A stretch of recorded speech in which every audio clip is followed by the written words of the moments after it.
The corridors of Caligula's palace didn't echo with political debates. They echoed with people begging for mercy. Under his rule, Rome's elite discovered a new category of terror. A terror where fathers were pushed to auction away the purity of their own daughters, and husbands were forced to cheer while their wives were humiliated as if it were some twisted stage show. This wasn't random insanity, it was intentional. A calculated system where cruelty wasn't an exception, it was the daily routine. All of it logged in official records, listed like any mundane expense of the empire. Every horror had a price tag, an entry number, and a procedure. And through this mechanism, the greatest empire of the ancient world bowed before a machine of organized depravity. To understand how Rome reached that point, we have to rewind to the moment a smiling young man was hailed as Rome's great hope. Before we dive deeper into this descent, make sure to help this small channel grow. Hit the like button and subscribe so you never miss any of our darker historical explorations. Gaius Julius Caesar Germanicus, known to the world as Caligula because of the little soldier boots he wore as a child, was the adored son of a beloved Roman general. His ascent to power was welcomed like a miracle. People celebrated for a full 100 days. To the crowds, he represented the continuation of a legendary dynasty. Senators finally relaxed after the suffocating paranoia of Emperor Tiberius. Nobody imagined that this charismatic, well-educated, charming young man would become the mastermind behind the most structured system of moral corruption Rome would ever witness. His early years were a blend of privilege and trauma. He was raised among soldiers, revered by the legions who worshipped his father, but he also witnessed the darker side of imperial politics, the suspicious death of Germanicus, likely through poison, and the destruction of his own family. His mother, Agrippina the Elder, was exiled, his older brothers were executed or locked away. Caligula survived by playing a role, harmless, foolish, non-threatening. Growing up in Tiberius's palace taught him a critical lesson. In Rome, survival depended on deception, and he became a master at pretending. When he first took the throne, everything looked promising.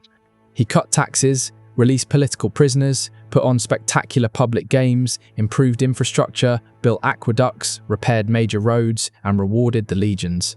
Rome adored him. Women scattered flowers in his path, children sang songs praising him. Senators, the same men who would later tremble at hearing his footsteps, fought for moments of his attention. It felt like Rome's golden age had finally arrived after years trapped under Tiberius's fear-driven rule. The difference was astonishing. Where Tiberius isolated himself on Capri, Caligula walked openly among the people, joined public celebrations, and even shared meals with senators. He appeared approachable, generous, and almost divine in his popularity. The people sincerely believed the gods had finally granted them the ideal ruler. Then, everything changed. In the autumn of 37, a mysterious illness struck him down. He spent weeks on the brink of death. Court doctors documented fevers hotter than they thought a human could survive, violent convulsions that required multiple men to hold him still, and delirious episodes where he claimed he was speaking directly with Jupiter himself. Rome was paralyzed with fear. Priests sacrificed endlessly to the gods. Some citizens vowed their own lives if it meant saving the emperor. And when he finally opened his eyes, something fundamental inside him was different. The first sign was almost subtle. He commanded that every statue of every god in Rome should have its head replaced with his own likeness. After that, the shift became impossible to ignore. People say a person's body reveals the truth long before their words do. And Caligula's body, after that illness, told a story of something profoundly disturbing. His eyes, which were once lively and warm, turned hollow and predatory, the pupils unnaturally wide. He developed relentless insomnia, wandering the palace through the night, whispering to statues, speaking to the moon, and responding to unseen enemies. Servants often found him at dawn, naked in the palace gardens, covered in soil, claiming he had been planting Rome's destiny. But what he planted wasn't a future. It was the foundation for his descent into something much darker. It started within his own household, with his sisters Drusilla, Julia Livilla, and Agrippina the Younger. They were no longer just his family, they became the first victims of what would turn into a state policy. His fixation on Drusilla was the most extreme. He called her his Diana. He treated her as if she were his empress in public events, seating her in places reserved only for imperial wives. When Drusilla died in 38, Caligula spiraled into a frantic rage. He ordered an official mourning period so strict that laughter, bathing, and even family meals were forbidden. Anyone who displayed happiness was executed. But his grief wasn't love. It was the fury of someone who felt his ownership had been stolen by death itself. With Drusilla gone, his attention shifted to his remaining sisters and then to the daughters and wives of Rome's elite. This is where the system truly began. Caligula forced noblewomen to participate in acts with senators, while he observed from a specially crafted golden throne, taking notes on who seemed eager, who hesitated, and who simply tried to be polite. These notes were later used as political leverage. A senator who behaved enthusiastically toward Julia Livilla suddenly began supporting every imperial order without question. Another, who showed reluctance, found his young son missing and days later returned to him harmed forever, castrated as a warning. The signal was unmistakable. In Caligula's Rome, neutrality didn't exist. Everyone could be turned into either an offender or a victim, often both. Roman physician Lucius Scriba left behind writings, hidden for centuries in a villa near Pompeii, detailing how Caligula forced him to examine noble women and girls, assessing their fertility and their ability to endure repeated use. These examinations were humiliating, performed in front of the emperor himself, who asked invasive, degrading questions about each woman's body. This wasn't spontaneous cruelty, it was organized, bureaucratic, executed with the same precision as a census. Rates and fees were standardized. Caligula had transformed personal depravity into a government structure, a machine designed to crush dignity, eliminate resistance, and turn Rome's nobility into obedient instruments of his power. 16 tercios for a knight with a senator's wife, 2,000 for his virgin daughter, 5,000 if you wanted both at once. The payments didn't disappear into private pockets. They were lobbed straight into the imperial treasury, dressed up as voluntary contributions for the good of the state. The palace itself became what Caligula insisted on calling a temple of divine service, and he meant it literally. This was no metaphorical rebranding. He refitted rooms, corridors, and rituals to function like a sacramental machine. Each chamber had a name and a function. There was the Room of Jupiter, a space used for the emperor's ritualized abuses, where he cast himself as a living god and bestowed his favors. There was the Chamber of Venus, staged for enforced ceremonies that forced noble matrons into recreations of mythic scenes. There was even a hall associated with Priapus, where acts of humiliation were carried out against those the emperor chose. Caligula commissioned lavish frescoes to decorate these spaces. The Travertine halls that had once hosted debates about war and law now echoed to very different sounds. And the men who had built Rome, the senators, were made to walk those same corridors, to hear what happened and remain silent. The system was intricate beyond imagination. First in the chain were senators' wives, drafted into what the emperor called the imperial cult. They followed schedules, wore designated uniforms, sheer Syrian silks so fine they were virtually ceremonial, and performed rituals according to strict timetables. Next came daughters. Girls as young as 12 were eased into the regimen under the pretense of divine instruction. But Caligula didn't stop at humiliation. A set of secret memos describe what amounted to a program of selective breeding. Women judged most fertile were compelled to bear children destined to be raised as imperial dependents, children separated from their fathers and trained from infancy to serve court needs. Every conception, every birth, every infant death was noted in the ledgers. Many pregnancies ended in desperate attempts to prevent childbirth, a grim statistic recorded by scribes. Men were also not exempt. Caligula ordered the feminization of the sons of patrician houses, dressing them in diaphanous saffron tunics, painting their faces with white lead and vermilion, teaching them to move and gesture in ways he found pleasing. These boys were paraded at banquets and auctioned for the night. The emperor's involvement was rarely about desire, it was about domination.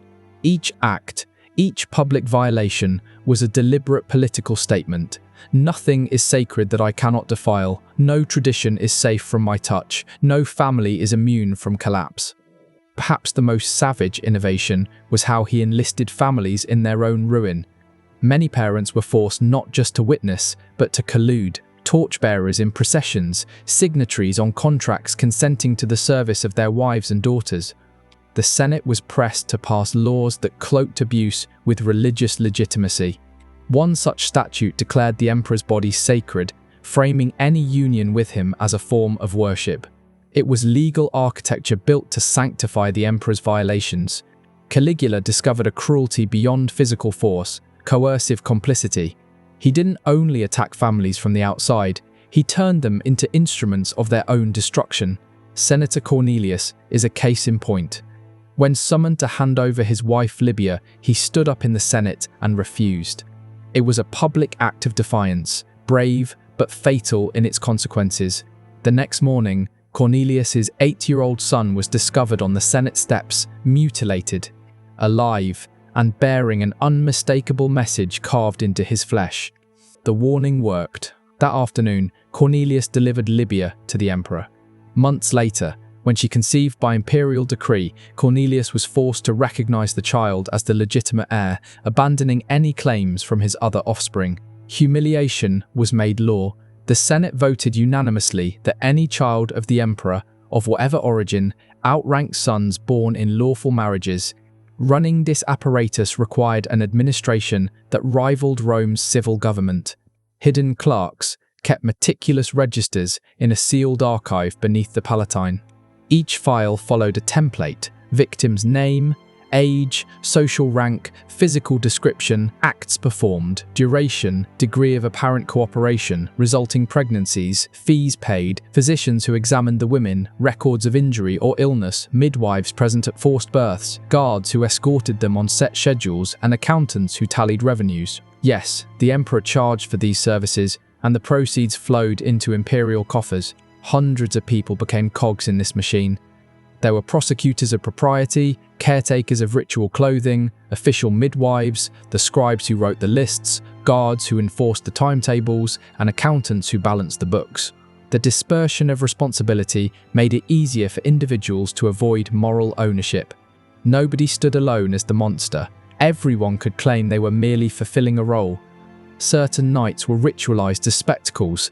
Full moons were prime time.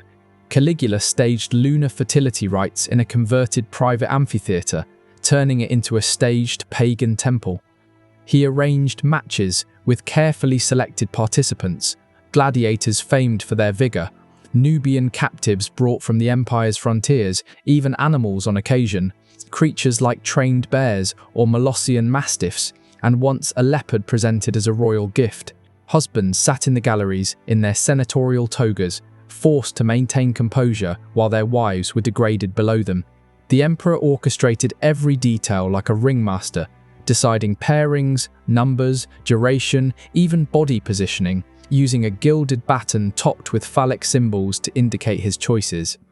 Scribes documented everything: names, events, timings, and notably performative episodes. What played out was less chaos than a theatre of dominance, an institution where human suffering was converted into pageantry and then commodified. An entire shadow economy grew up around the palace's needs.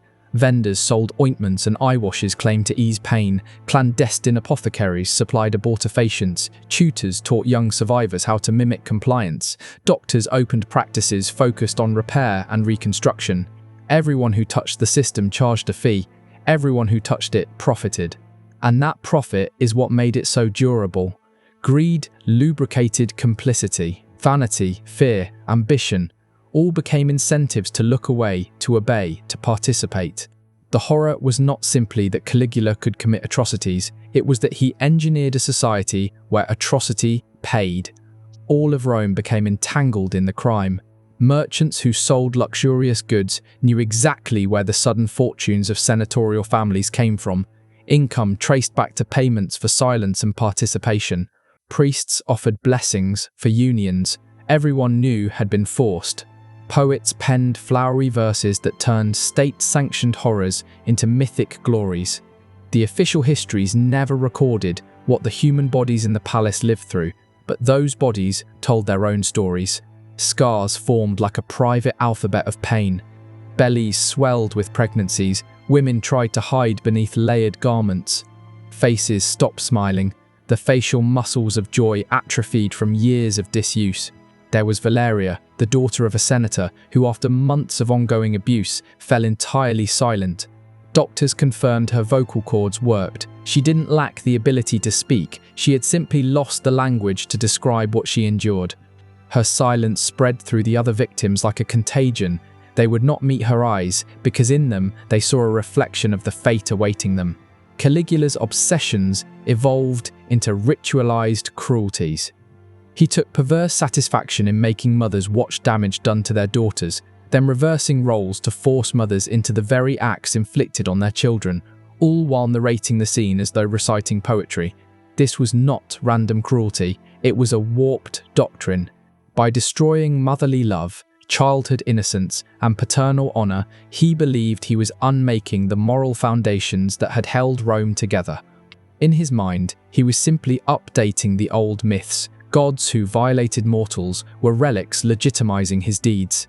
Zeus disguised himself as beasts. Caligula made the same violence bureaucratic. Attempts to resist were desperate and almost always fatal. Some women stole poison from palace gardens or elsewhere and swallowed it before they could be taken. Others disfigured themselves with knives or by burning their faces, hoping to render themselves useless to the system. But imperial physicians were skilled in restoring life and appearance. Many suicides were reversed and returned to the spectacle, often punished with extra public humiliations to deter others. Those deemed spoiled by mutilation were not spared either. Caligula declared that beauty was irrelevant to divine service and sometimes used disfigured victims as part of the spectacle, arguing that ugliness made the ritual more pure. There was, in short, no true escape. Those who tried to flee were hunted down by informants and the imperial secret police, dragged back for exemplary reprisals that often involved their whole family. The imperial archive swelled with entries, thousands upon thousands of records, each more detailed than the last. Every violation had a code, a category, a subcategory. There were forms to be filled, protocols to be followed, hierarchies to be obeyed. The bookkeeping of atrocity became as exacting as the ledgers of taxes and censuses. Caligula sometimes showcased the ledger itself as an instrument of terror. He would read selections aloud in the Senate, selecting names and entries at random, forcing fathers and husbands to hear the clinical descriptions of what had been done to their wives and daughters. Entry 34-6, Julia, wife of Marcus Antonius. 4 hours, 6 participants, pregnancy confirmed. Public disgrace was part of the sentence. The emperor was creating collective memory of the trauma, making sure Rome would never forget what absolute power could do. The Praetorian Guard, the emperor's elite protectors, were not bystanders. They were embedded in the system, often rewarded with victims after imperial use. Participating in the rituals and guarding the corridors, they became complicit administrators of the emperor's will. One such man was Cassius Chaerea, a veteran soldier who had been mocked and humiliated by Caligula. The mocking was petty at first, taunts at his voice, orders to perform demeaning tasks, but humiliation piled on humiliation until something in Chaerea snapped. It wasn't an awakening of compassion so much as fury at his own debasement. On the night of January 24, 41 CE, a final brutal ceremony was staged, one Caligula intended as the apex of his public pageants. Wives of senators were pitted against gladiators in an auction-like competition, numbers called out like livestock, 20, 30, 40. Bodies moved like automatons, fatigued into submission. It was the last spectacle. The next day, as Caligula moved through an underground passage toward the theatre, Chaerea and a group of Praetorian conspirators ambushed him. They stabbed him repeatedly, dozens of wounds. including a deliberate strike to the genitals, a symbolic reversal of the emperor's humiliations. The irony was bitter. The same men who had helped enable the system were the ones who ended the man at its center. Caligula's wife, Melonia Caesonia, was murdered shortly afterwards. His young daughter, Julia Drusilla, barely more than a child, was also killed. The conspirators intended to wipe out the dynasty entirely. Yet even with the emperor gone, the damage remained. The records, the pregnancies, the scars, the memories, those could not be erased by blades. The new emperor, Claudius, declared a damnatio memoriae. Statues were toppled, inscriptions were chiseled away, coins bearing Caligula's likeness were melted down. Official memory was censored, but paper and people remembered. The children born under the breeding program grew up without knowing their origins. Victims aged with secrets sealed inside them. Fathers who had once held torches in state ceremonies could never look their daughters in the eye again. Caligula's death removed a man, not the system he had engineered. Institutions have long afterlives. The manual for institutionalized cruelty, the registers, the powers, the legal precedents did not vanish with his corpse. It could be rewritten, reissued, adapted. Without protective families, without laws to shield the vulnerable, new generations learned that certain evils survive beyond their architects, passing from one set of administrators to another like a contagious legacy. In the end, the echo of that night was the most damning testament. Men applauded an act of murder with the same hands that had once held torches for the rituals. The empire moved on outwardly, but inwardly the wounds remained. The children marked by the program, the women who carried their secrets to old age, and the men who justified their compliance all became part of a long, dark inheritance. Caligula had not simply indulged depravity, he had written the instructions for turning atrocity into governance. And manuals, once written, are never truly gone.